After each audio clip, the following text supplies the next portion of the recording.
Today we're going to be doing a thumb x-ray. A thumb x-ray, unlike the other digits, is a little bit different for centering. We're going to use a film size that will be a 10 by 12, and we're going to run it lengthwise with the long axis of the thumb.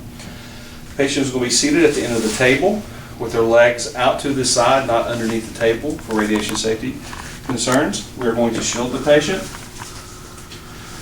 Our SID is going to be 40 inches. Our technical factors will be 46 kV at 4 mass. Sometimes this is difficult for the patient to understand how to get the centering for this, or positioning for this. So we may want to show them that you're going to turn the hand out to get the AP position. You can alternately do a PA thumb, but only if the patient is unable to get to this position. It is preferred that this position be done AP. The routine views will be an AP, an oblique, and a lateral. So for our AP, again, we're going to bring the arm out to about 90 degrees. We're going to turn the hand until the thumb is in an AP position.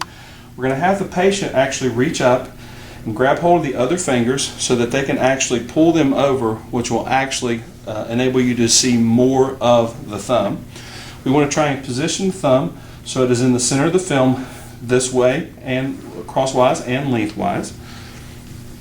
We're going to use a 40-inch SID. Our centering for this is actually going to be at the MCP joint, which is right in here. We must include something a little differently on the thumb that we don't include on the other digits. Was the thumb, we are going to include, of course, the phalange itself, the metacarpal, and then where it articulates with the trapezium, we need to include all that information on all three films. So we're actually including the metacarpal back to and including the trapezium. So then we want to make sure that we put the marker placement so that it is visible but is not obstructing any pertinent anatomy. So this is the AP view of the thumb. We would then make exposure. Now we're going to go to the oblique view of the thumb.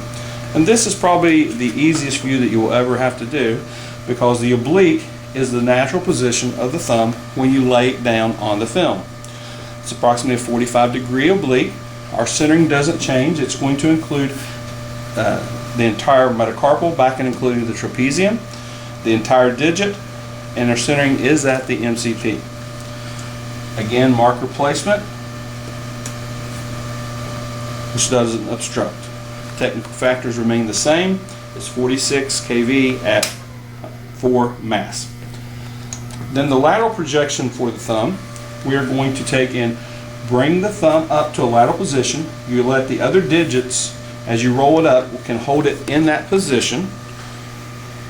Look at the thumb. I generally look at the thumbnail. That gives you a pretty good indication that the thumb is in a lateral position.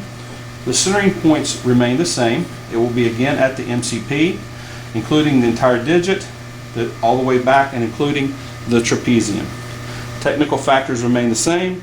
It is 46 kV at 4 mass. This is a thumb x-ray.